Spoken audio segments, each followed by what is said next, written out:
क्या दोस्तों आपने भी अपनी इंद्रियों को काबू में नहीं किया है और आप भी हमेशा भटकते रहोगे। इस वीडियो को पूरा अंत तक देखना और आपकी भी इंद्रियां काबू में हो जाएंगी। तो चलिए वीडियो को स्टार्ट करते हैं। एक बार एक व्यक्ति अपने काम से लौटकर घर आया और साथ में पनीर लाया और उसने अपनी पत्नी से कहा कि आज मेरे लिए बढ़िया पनीर की सब्जी बनाना, क्योंकि आज मैंने बहुत सारा काम किया है और मुझे बहुत ज्यादा भूख लगी है और मुझे कुछ बहुत अच्छा खाना है। उसकी पत्नी कमरे से बाहर आई और पनीर लिया और कहा, बिल्कुल आप हाथ पैर धोकर तैयार हो जाइए, मैं आपके लिए बहुत ही स्वादिष्ट खाना बनाती हूँ। वो व्यक्ति फ्रेश हो गया और टीवी देखने लगा और सब्जी के बनने का इंतजार करने लगा ताकि वो उसे खा सके। किचन से बहुत अच्छी खुशबू आ रही थी।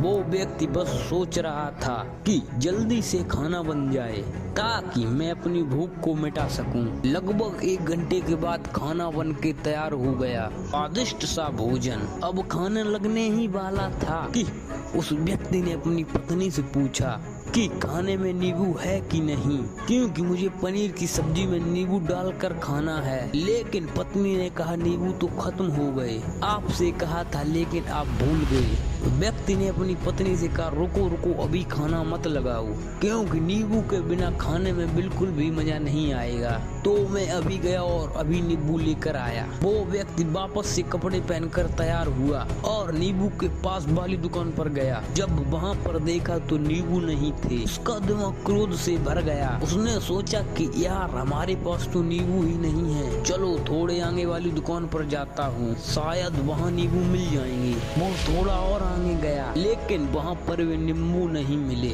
अब उसने सोचा कि दूर की सब्जी मंडी में चला जाता हूँ, वहाँ से नींबू लेकर आऊंगा, क्योंकि नींबू के बिना सब्जी में मजा नहीं आएगा। करीबन आधा घंटा के बाद वो पास की सब्जी मंडी में पहुंचा। वहाँ पर उसे नींबू मिल गया और वो बहुत ज्यादा खुश हुआ। चलो नींबू मिल गए, अब मैं घर जाता हूँ और सब्जी में नींबू डालकर अच्छे से सब्जी खाऊंगा। अब वह खुशी खुशी नींबू लेकर घर आया और अपनी पत्नी से कहा कि जल्दी से सब्जी गर्म कर दो और रोटी भी गर्म कर दो और नींबू भी काट दो ताकि मैं अच्छे से सब्जी रोटी खा सकूं। अब थाली लगाई गई, सब्जी परोसी गई और नींबू रखी गई।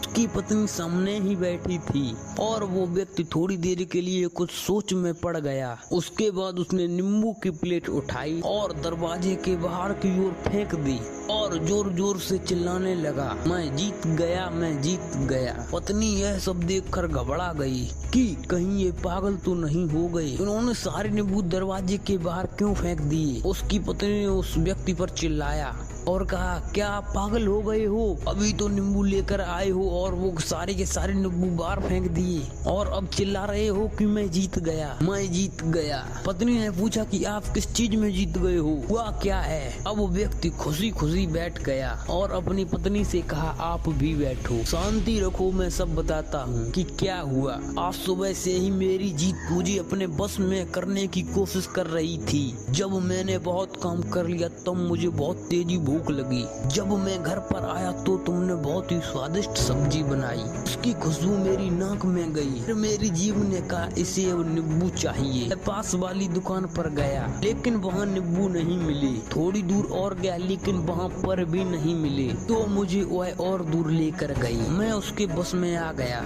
और जैसा ही वह कहती रही वैसा ही मैं करता गया। अब मैं वैसा ही करता गया जैसा कि वो मुझसे करवाती गई, लेकिन अंत में मैंने विजय प्राप्त कर ली।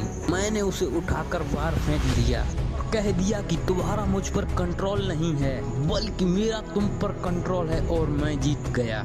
क्या दोस्तों आपको समझ में आया कि कैसे अपनी इच्छाओं पर विजय प्राप्त करनी है। कई बार लोगों को शराब पीने की आदत लग जाती है और उस चक्कर में वो भटकते रहते हैं। यदि एक जगह नहीं मिलती तो दूसरी जगह जाते हैं, दूसरी जगह नहीं मिलती तो तीसरी जगह जाते हैं। और अक्सर युवाओं के साथ ऐसा जरूर होता है कि वो शराब पीने के लिए बैठते हैं, सारी शराब खत्म हो जाती है। उसके बाद एक न एक व्यक्ति जरूर कहता है कि यार थोड़ी और चाहिए के चक्कर में शराब ढूंढने के लिए निकलते हैं। देर रात आदत हो जाती है, वो भटकते ही रहते हैं। एक जगह नहीं मिलती तो दूसरी जगह नहीं मिलती तो तीसरी जगह, और अपने समय को और अपने पैसों को बिल्कुल ही बर्बाद कर देते हैं।